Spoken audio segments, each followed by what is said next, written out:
సరే, ఇప్పుడు ఆర్థిక వ్యవస్థకు సంబంధించిన టాపిక్ వచ్చింది కాబట్టి నేను మిమ్మల్ని అడుగుతున్నాను. పాక్‌కి సంబంధించిన అటు అమెరికా కావచ్చు, లేదంటే రష్యా కావచ్చు, చైనా కావచ్చు, గల్ఫ్ దేశాలు కావచ్చు, ఇప్పటికే గతంలో ఆర్థికంగా వాళ్ళకి సహాయం చేసే, కానీ వాళ్ళు కూడా తప్పుకున్న పరిస్థితి. నిజంగా ఇప్పుడు యుద్ధానికి గనక పాక్ మేము సిద్ధం అని ప్రకటిస్తే ఆర్థిక వ్యవస్థ ఎట్లా ఉండబోతుంది? ఆర్థిక వ్యవస్థ Pakistan I don't think so. వాళ్ళు కనీసం ఒక నెల రోజులన్నా సస్టైన్ అవుతారా లేదా అనేటువంటిది పెద్ద డౌట్ అండి. వాళ్ళకు ఉన్నటువంటి నిల్వలు మొత్తం అయిపోతాయండి. అండ్ రెండోది ఇంకో సమస్య, వాళ్ళకి బెలూచిస్తాన్ లిబరేషన్ ఆర్మీ బిఎల్ఏ ఉంది కదా, అక్కడ సమస్యను సృష్టించగలం మనం. అంటే ఇక్కడ ఇంకా మనం అక్కడ ఇంకా వెళ్ళలేదు, ఇంకా దాన్ని ఇంకా టచ్ చేయలేదు. వీళ్ళు ఇక్కడ కాశ్మీర్లో మనం టచ్ చేశారు, మనం ఇంకా అక్కడ టచ్ చేయలేదండి.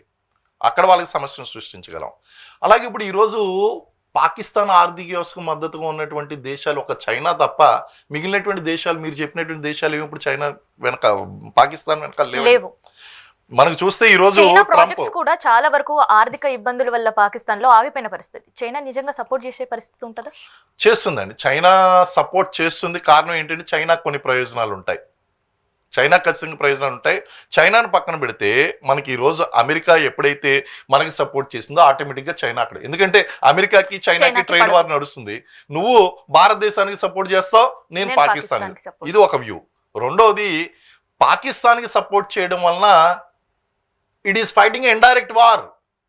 అది యుద్ధానికి రావట్లేదు, దీన్ని పంపిస్తుంది యుద్ధానికి. ఇండైరెక్ట్గా సపోర్ట్ చేస్తుందండి, వెపనరీ ఇస్తుంది, అన్నీ చేస్తుంది, అది కంపల్సరీ జరుగుతుందండి. అయితే ఇప్పుడు ట్రంప్ యొక్క స్టేట్మెంట్ చూడండి, ఆయన ప్రగాఢ సానుభూతిని తెలియజేశారు. That means he is with us.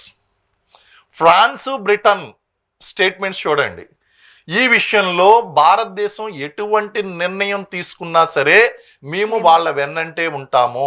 They have given. Ukraine told we are with India. Israel they are our friends. And even Russia also told, వాళ్ళు కూడా మనకి మద్దతు ప్రకటించారండి. ఈరోజు ప్రపంచంలో ఉన్నటువంటి దేశాలన్నీ కూడా భారతదేశానికి ఉగ్రవాదం మీద పోరాడడం కోసం, ఇప్పుడు పాకిస్తాన్ మీద పోరాడడం కోసం ఈ మద్దతు లభించడం లేదు. ఉగ్రవాదం అనేటువంటిది కేవలం భారతదేశానికి సంబంధించినటువంటి సమస్య కాదు. ఈరోజు అమెరికా ఫేస్ చేస్తుంది, ప్రపంచంలో ఉన్నటువంటి అనేక దేశాలు ఈ యొక్క సమస్యను ఫేస్ చేస్తున్నాయి. ఈ రోజు గనక భారతదేశానికి గనక వాళ్ళు మద్దతు ఇవ్వకపోతే అదే సమస్య వాళ్ళకి ఎదురవుతుంది.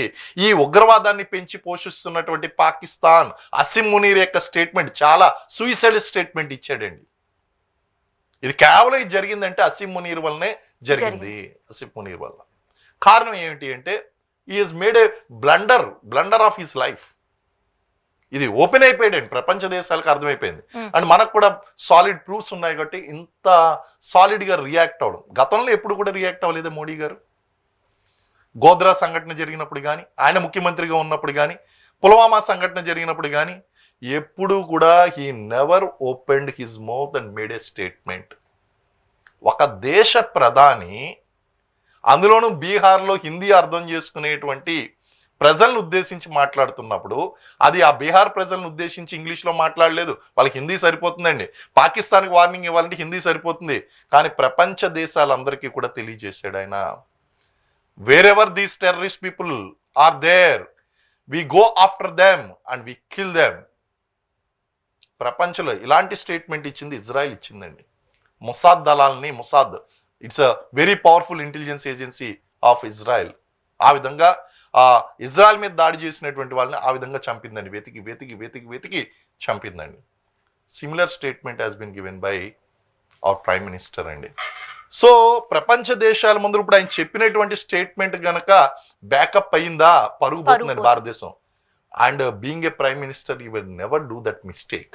అంటే he's already having some plan of action.